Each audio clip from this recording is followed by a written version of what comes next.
నమస్తే welcome to 69 TV news నేను మానస ముందుగా బులెటిన్ లో హెడ్లైన్స్ చూద్దాం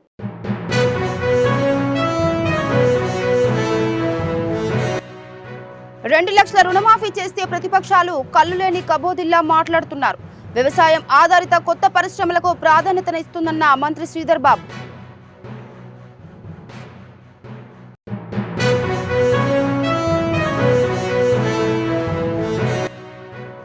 ఇది గాంధీ భవన్ కాదు అసెంబ్లీ అనే విషయాన్ని ప్రభుత్వం గుర్తుపెట్టుకోవాలి అసెంబ్లీని నడపడంలో ప్రభుత్వం పూర్తిగా విఫలమైందన్న MLA Akbaruddin Owaisi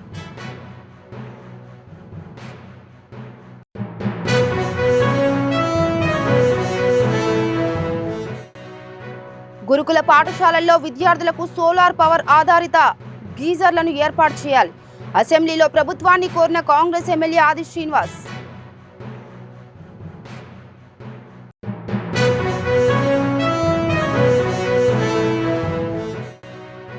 Visakha port hospital ప్రైవేటీకరణ రీటెండర్ను తక్షణమే రద్దు చేయాలి ఉద్యోగులు కార్మికులు ప్రయోజనాలను దెబ్బతీసే నిర్ణయమన్న కార్మిక నేతలు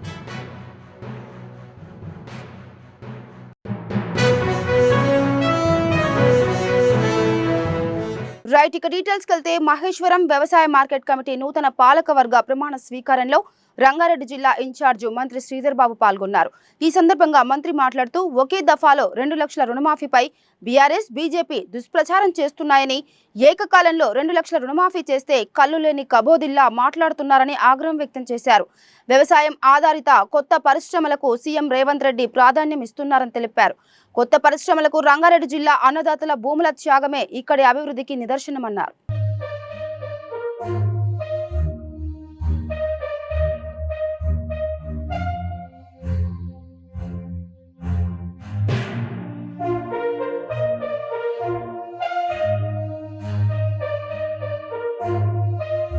ప్రతిపక్షానికి సంబంధించిన మిత్రులు మరి వారు ఉన్న సోషల్ మీడియా ప్లాట్ఫామ్స్ ఉపయోగించుకొని చేసే దుష్ప్రచారం ఆ దుష్ప్రచారం కొన్ని మరి సాంకేతిక పరంగా ఉన్న అంశాలను కూడా దృష్టిలో పెట్టుకోకుండా ఇంకొన్ని సృష్టించి సోషల్ మీడియాలో పెడితే మనోళ్ళు కూడా దాన్ని నిజంగా నమ్మే ఆలోచన చేయొద్దని కోరుతా ఉన్నారు ఈరోజు 2 లక్షల రూపాయల వరకు రుణమాఫీ పొందిన మా రైతన్న ఆలోచన చేస్తూ ఈరోజు వారికే కాదు సన్న రకాలకు సంబంధించి 500 రూపాయలు బోనస్ ప్రకటించడం దానికి తోడు ఈరోజు వ్యవసాయ మార్కెట్ కమిటీలలో పూర్తి స్థాయిలో కూడా ఈరోజు సాంకేతిక పరమైన ఐటీ విప్లవాన్ని కూడా ఉపయోగించుకొని వందలాది వేలాది మంది రైతు సోదరులతోని కొత్త టెక్నాలజీని కూడా మనం తీసుకురావాలి కొత్త ప్రయోగాలు ఏ విధంగా చేయాలని శాస్త్రవేత్తలతో అధికారులతో మాట్లాడించే ఓ కాన్ఫరెన్స్ వీడియో కాన్ఫరెన్సింగ్ కార్యక్రమాన్ని కూడా మరి మార్కెట్ కమిటీలో ఆ కార్యాచరణ కూడా మొదలుపెట్టారు ఒక ప్రకారం సాగునీటికి సంబంధించి గత ప్రభుత్వాలు చేసిన తప్పిదా కాళేశ్వరం ప్రాజెక్టుకు సంబంధించి మీరందరూ కూడా ప్రత్యక్షంగా చూశారు ఒకటి చేవెళ్ళ నియోజకవర్గానికి సంబంధించి ఈ రంగారెడ్డి జిల్లాలకు సంబంధించి ఆనాడు మనం అందరం అనుకున్నాం గోదావరి నది జలాలని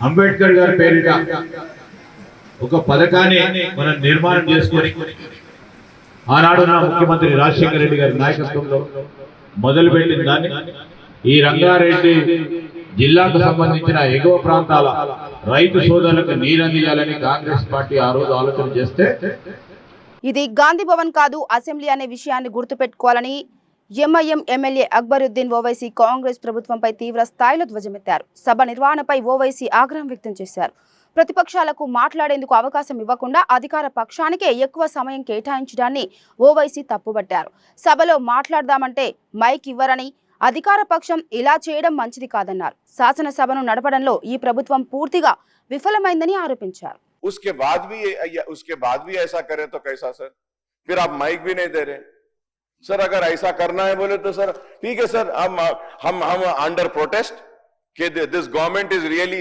Fehling to conduct the house and stopping the questions changing the questions, not giving the answers, and really killing the democracy and this house, sir, on the protest of this, sir. और इसके एहतजाज में हम समझते हैं कि ठीक है सर, हम वॉकआउट करते हैं सर। आप ये और ये जरूर बोलूंगा सर कि ये गांधी भवन नहीं है, ये असेंबली है। असेंबली की तरह चलाइए, गांधी भवन को गांधी भवन की तरह चलाइए। ఇక రాష్ట్రంలోని అన్ని గురుకుల పాఠశాలల్లో విద్యార్థుల సంక్షేమాన్ని దృష్టిలో ఉంచుకొని సోలార్ పవర్ ఆధారిత గీజర్లను ఏర్పాటు చేయాలని అసెంబ్లీలో ప్రభుత్వ విప్ ఆది శ్రీనివాస్ కోరారు. విద్యార్థులు వేకువజామున లేచి చన్నీళ్లతో స్నానం చేయడం వల్ల అనారోగ్య సమస్యలు ఎదుర్కొంటున్నారని, అందుకే అన్ని హాస్టళ్లలో గీజర్లను అందుబాటులోకి తేవాలని సూచించారు. మాట్లాడే అవకాశం కల్పించిన మీకు ముందుగా ధన్యవాదాలు తెలియజేస్తూ, గౌరవ మంత్రివర్యులకు నేను ఒక విజ్ఞప్తి చేయదలుచుకున్న గురుకులాలకు సంబంధించినటువంటి అంశంలో ప్రభుత్వ పక్షాన గురుకుల్లో చదువుతున్నటువంటి విద్యార్థులకు డైట్ ఛార్జీలు పెంచడం కానీ, కాస్మెటిక్ ఛార్జీలు పెంచడం కానీ, నాణ్యమైన విద్యను అందించేటువంటి కార్యక్రమాలు ఏర్పాటు చేస్తున్నామని చెప్పి వారు చెప్పినందుకు మేము ధన్యవాదాలు తెలియజేస్తూ, ఇటీవల అనేక గురుకుల పాఠశాలలో, మోడల్ స్కూల్లో, కేజీబీలో తిరిగినప్పుడు చాలామంది విద్యార్థులు కూడా వేకోజామునే లేవడం వల్ల, వేకోజామునే స్నానాలు చేయడం చన్నీళ్ళతోని ఇబ్బంది అవుతుంది. కొన్ని హాస్టళ్లలో సోలార్ సంబంధించినటువంటి పవర్తోని ఉంది, కానీ మెజార్టీ స్కూళ్ళల్లో, మోడల్ స్కూళ్ళలో కానీ ఈ గురుకులాలలో గ్లీజర్ లేకపోవడం వల్ల ఇబ్బంది అవుతుందని చెప్పని మరి విద్యార్థులు చెప్తున్నారు. కాబట్టి రాష్ట్రంలో ఉన్నటువంటి అన్ని గురుకులాలకు సోలార్ పవర్ సంబంధించినటువంటిది మనం ఒకవేళ అంటే అన్ని పాఠశాలకు ఒకే రూపంలో మనం నిధులు మంజూరు చేసినట్టయితే వాళ్ళకు వేకోజామున లేచి చదువుకోవడానికి వేడి నీళ్ళు అందించిన వాళ్ళు అవుతాం. అది చాలామంది పిల్లల తల్లిదండ్రులు కూడా మేము వెళ్ళినప్పుడు అడుగుతూ ఉన్నారు. కాబట్టి ఆ కోణంలో ప్రభుత్వం ఆలోచన చేసి అన్ని గురుకులాలకు మరి సోలార్ పవర్స్ మంజూరు చేయాల్సిందిగా ఈ సందర్భంగా నేను కోరుతా ఉన్నాను అధ్యక్ష. మరి ఆదిశీనన్న గారు మాట్లాడినట్టుగా ఖచ్చితంగా పిల్లలు కొంత చలికాలం, ముఖ్యంగా ఏజెన్సీ ప్రాంతాలలో ఉండేటువంటి పిల్లలకైతే అది మరి ఆ వేడి నీళ్లు లేక ఇబ్బంది పడేటువంటి పరిస్థితి కూడా ఉంటుంది. కాబట్టి అట్లా రాష్ట్ర వ్యాప్తంగా కూడా ఇది కూడా పరిశీలించి తప్పకుండా మరి సోలార్ విద్యుత్ ద్వారా వారికి హాట్ వాటర్ అందించే విధంగా మరి తగు చర్యలు తీసుకుంటామని తెలియజేస్తా ఉన్నాం అధ్యక్ష. ఒకవేళ కలెక్టర్లు విశాఖ పోర్ట్ హాస్పిటల్ ప్రైవేటీకరణ ఆపాలని, రీటెండర్ను తక్షణమే రద్దు చేయాలని United Port Dock workers Union నేతలు డిమాండ్ చేశారు. విశాఖ పోర్ట్ హాస్పిటల్ను ప్రైవేటీకరించేందుకు కేంద్ర ప్రభుత్వం చేపడుతున్న ప్రయత్నాలను తీవ్రంగా ఖండిస్తున్నామని యూనియన్ నేతలు చెప్పారు. పోర్టు యాజమాన్యం పబ్లిక్ ప్రైవేట్ పార్ట్నర్షిప్ పద్ధతిలో రీటెండర్ను ఆహ్వానించడం సరికాదని, ఇది పూర్తిగా ఉద్యోగులు, కార్మికులు, పెన్షనర్లు, వారి కుటుంబ సభ్యుల ప్రయోజనాలను దెబ్బతీసే నిర్ణయమని అన్నారు. పోర్టు హాస్పిటల్ ప్రైవేటీకరణను ఆపాలని, రీటెండర్ ప్రక్రియను వెంటనే రద్దు చేసి పోర్టు యాజమాన్యం స్వంత నిధులతోనే హాస్పిటల్ను అభివృద్ధి చేయాలని యూనియన్ గౌరవ అధ్యక్షులు విఎస్ పద్మరాజు డిమాండ్ చేశారు. టీపీపీ మోడ్లో ఇవ్వాలని చెప్పేసి నిర్ణయం తీసుకుని యాజమాన్యం టెండర్లు కూడా పిలిచింది గత సంవత్సరం సెప్టెంబర్ 24వ తారీఖున. దానిపై వెంటనే CITU, united port and dock employees union, UDLB and dock workers union ఈ ప్రైవేటీకరణ చర్యలు ఆపాలని చెప్పేసి డిమాండ్ చేస్తూ, పోర్టు సొంత నిధులతోటి అభివృద్ధి చేయాలని చెప్పేసి డిమాండ్ చేస్తూ ఆందోళన కార్యక్రమాలు చేపట్టడం జరిగింది. నిరసన దీక్షలు, ధర్నాలు, సంతకాల సేకరణ ఇట్లాంటి అనేక రూపాల్లో ఇప్పటి వరకు ఆందోళనలు చేస్తా ఉన్నాం. ఇప్పటికీ రిలే నిరాహార దీక్షలు అనేవి పోర్ట్ గోల్డెన్ జూబ్లీ హాస్పిటల్ దగ్గర జరుగుతూ ఉన్నాయి. ఇప్పుడు పాత టెండర్ ఎవరు రాకపోవడంతో దాన్ని రద్దు చేసి మళ్ళీ రీటెండరింగ్కి పోర్టు యాజమాన్యం పిలిచింది. ఈ రీటెండరింగ్ని వెంటనే ఆపాలని, రద్దు చేయాలని, ప్రైవేటీకరణ చర్యలు ఉపసంహరించుకోవాలని చెప్పేసి మేము డిమాండ్ చేస్తా ఉన్నాం. కేంద్ర ప్రభుత్వం మంత్రి పార్లమెంట్లో ప్రకటించినప్పుడు చెప్పారు, మెరుగైన వైద్య సేవల కోసం, వైద్యం ఖర్చులు తగ్గించుకోవడం కోసమే హాస్పిటల్ని ప్రైవేట్ వాళ్ళకి ఇస్తున్నామని చెప్పేసి చెప్పారు. ఇది పూర్తిగా గొట్టి బూటకం, ఇది అబద్ధం, అసత్యం అని చెప్పేసి మేము తీవ్రంగా ఖండిస్తా ఉన్నాం.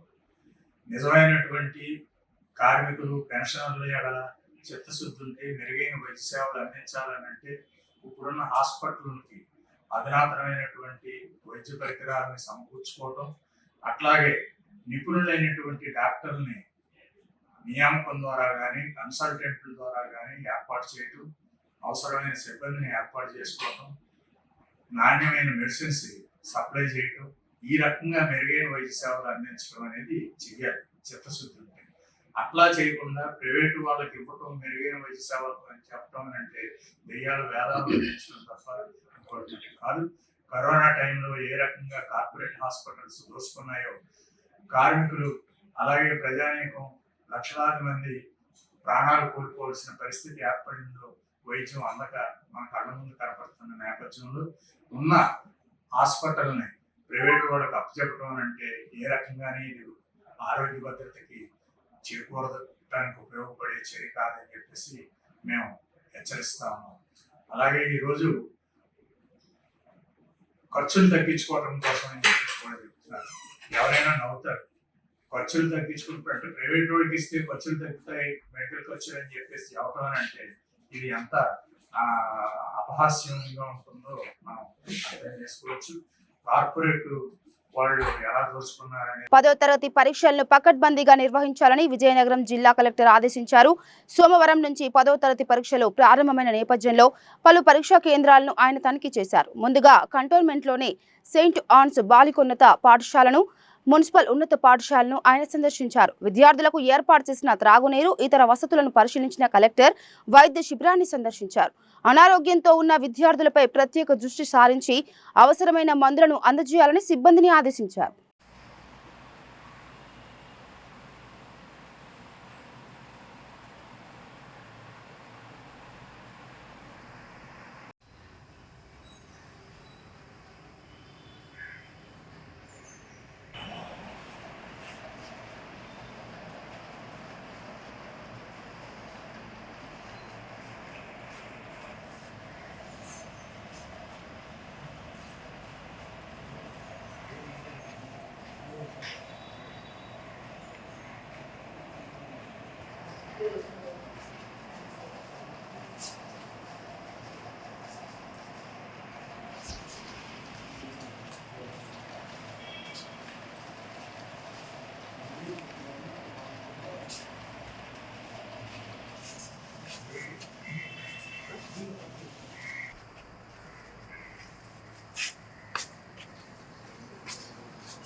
ఇక తిరుపతిలో ఒబేరాయ్ గ్రూప్ కు చెందిన ముంతాజ్ హోటల్స్ నిర్మాణానికి వ్యతిరేకంగా స్వామీజీలు ఆందోళన చేపట్టారు. భూ కేటాయింపులు రద్దు చేయాలని, ఇప్పటి వరకు నిర్మించిన భాగాలను కూల్చివేయాలని డిమాండ్ చేశారు.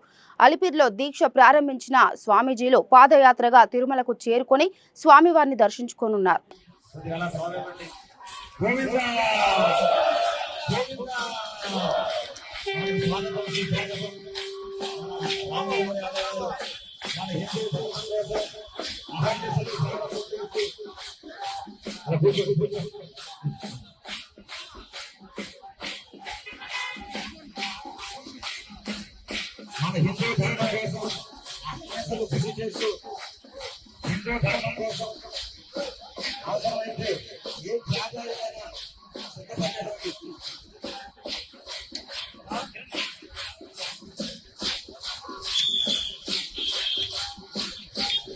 విద్యుత్ శాఖలోని 4 డిస్కంలలో కలిపి సుమారు 23,000 మంది ఆర్టిజన్లు వివిధ విభాగాల్లో పనిచేస్తున్నారని, వారి ఉద్యోగాలను రెగ్యులరైజ్ చేయడంతో పాటు ప్రమోషన్లు ఇవ్వాలని తెలంగాణ పవర్ ఎంప్లాయీస్ యూనియన్ అధ్యక్షుడు కరణం ప్రమోద్ కుమార్ అన్నారు.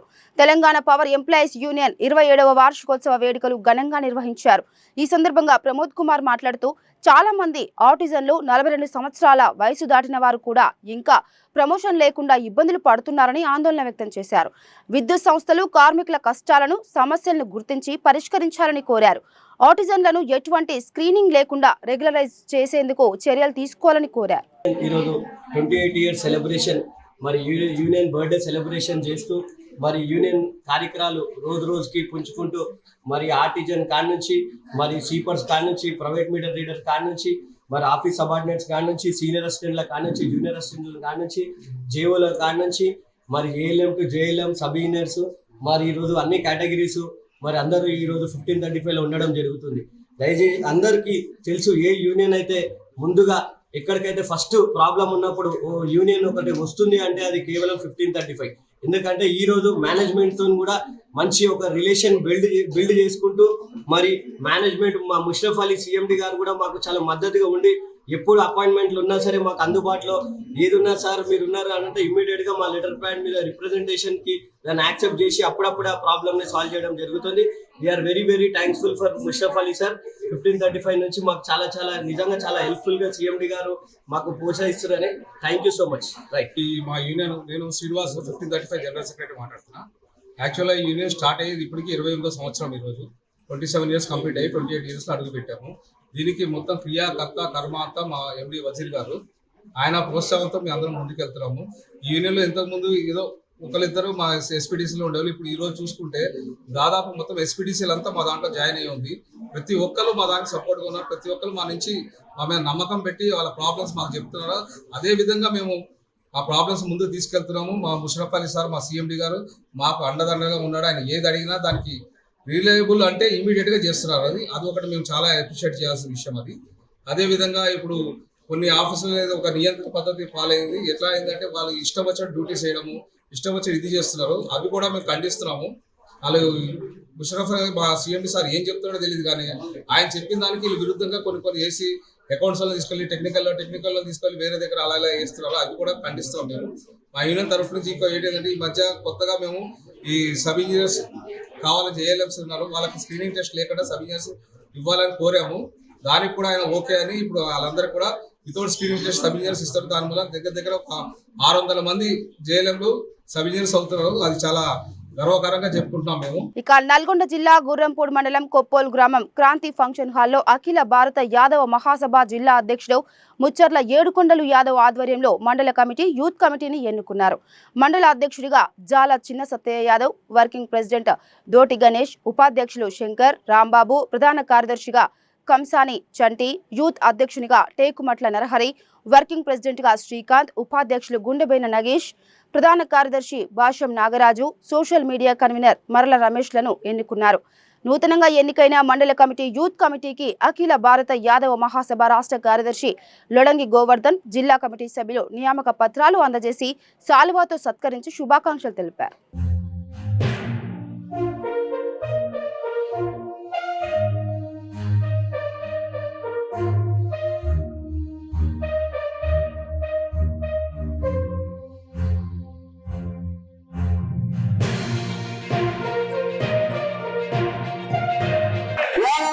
జయించగా నూతన అధ్యక్షుడిగా ఏకగ్రీవంగా ఎన్నికైన సత్తయ్య గారికి ఇది పూర్వత ధన్యదిన శుభాకాంక్షలు.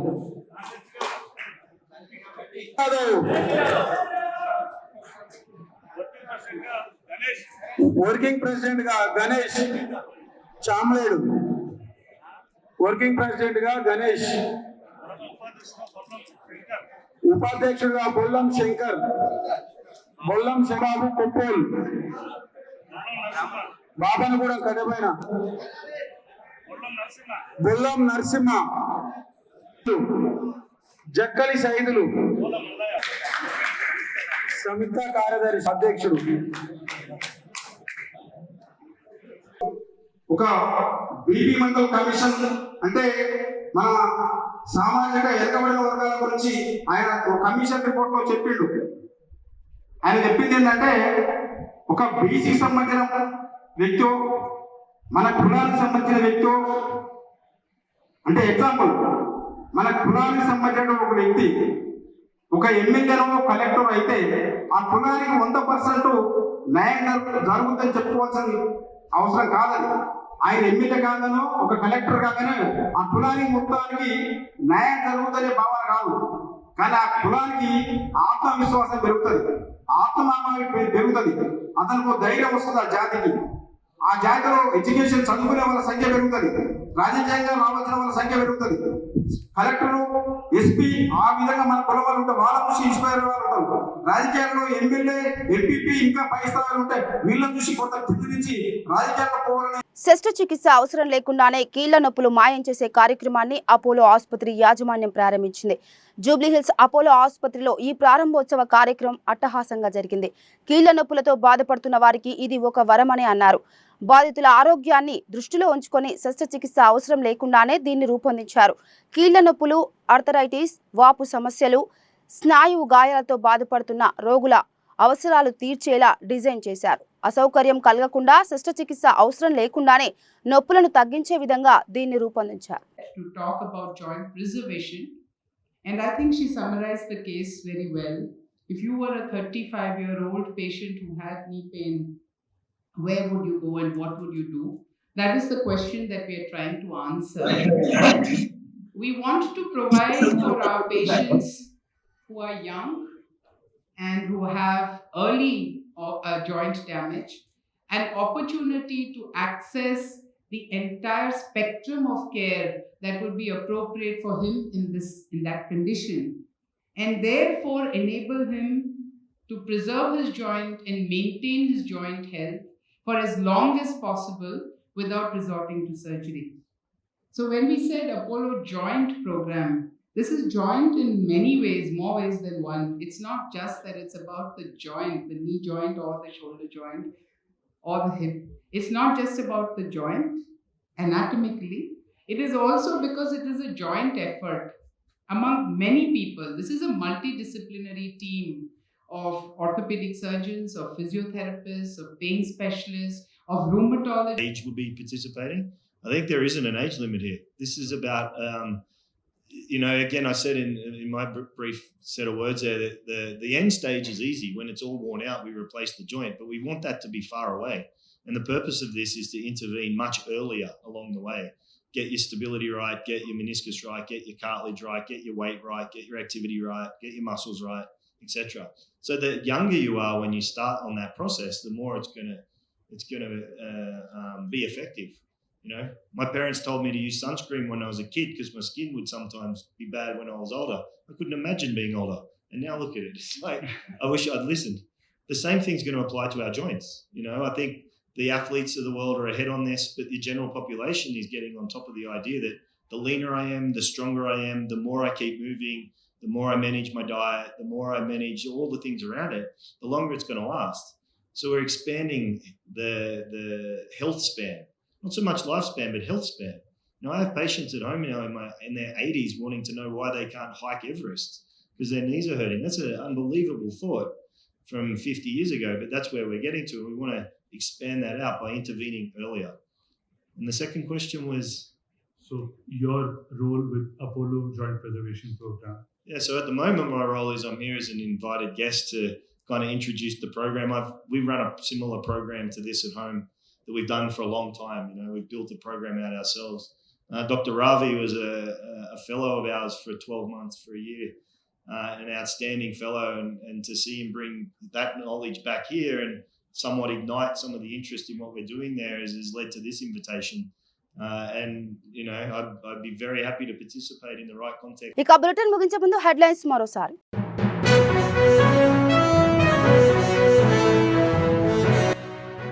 2 లక్షల రుణమాఫీ చేస్తే ప్రతిపక్షాలు కల్లులేని కబోదిల్లా మాట్లాడుతున్నారు. వ్యవసాయం ఆధారిత కొత్త పరిశ్రమలకు ప్రాధాన్యతనిస్తుందన్న మంత్రి శ్రీధర్ బాబు.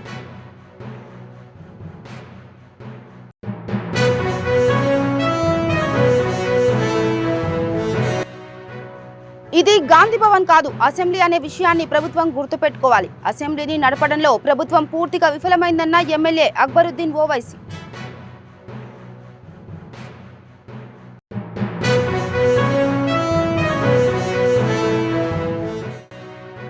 గురుకుల పాఠశాలల్లో విద్యార్థులకు సోలార్ పవర్ ఆధారిత గీజర్లను ఏర్పాటు చేయాలి. అసెంబ్లీలో ప్రభుత్వాన్ని కోరిన కాంగ్రెస్ ఎమ్మెల్యే ఆది శ్రీనివాస్.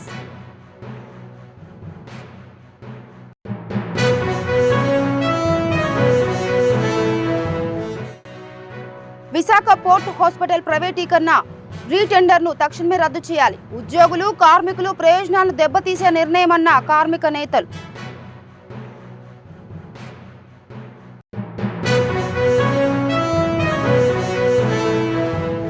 ఇవి బులెటిన్ అప్డేట్స్.